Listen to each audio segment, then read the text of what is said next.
నిజామాబాద్ జిల్లాలో కాంగ్రెస్ అభ్యర్థి జీవన్రెడ్డికి corner meeting లో నిరసన శక్తి తగిలింది.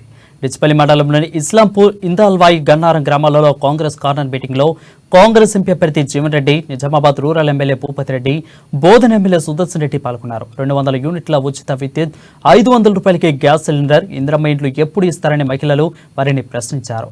దీంతో అక్కడ కాసేపు గందరగోళ పరిస్థితి నెలకొంది. ప్రభుత్వం అందరికీ అన్ని పథకాలు అందే విధంగా చూస్తుందని బోధన ఎమ్మెల్యే సుదర్శన్ రెడ్డి చెబుతూ ఉండగా మహిళలు గొడవ చేయడంతో ఆయన ఆగ్రహం వ్యక్తం చేశారు.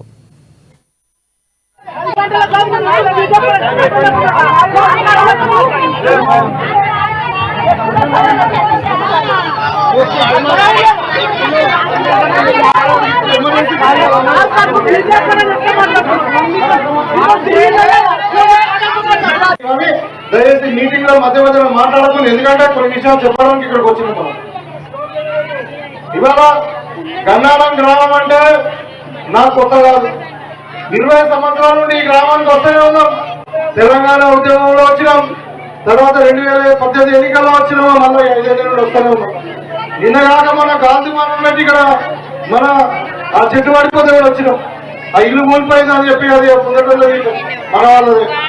మరి ఇవన్నీ కూడా ఎప్పుడు కూడా గన్నవరం ప్రజలకు నేను అర్హకం. కానీ దయచేసి మీటింగ్ లో మధ్య మధ్యలో మాట్లాడకుండా, ఎందుకంటే కొన్ని విషయాలు చెప్పడానికి ఇక్కడికి వచ్చిన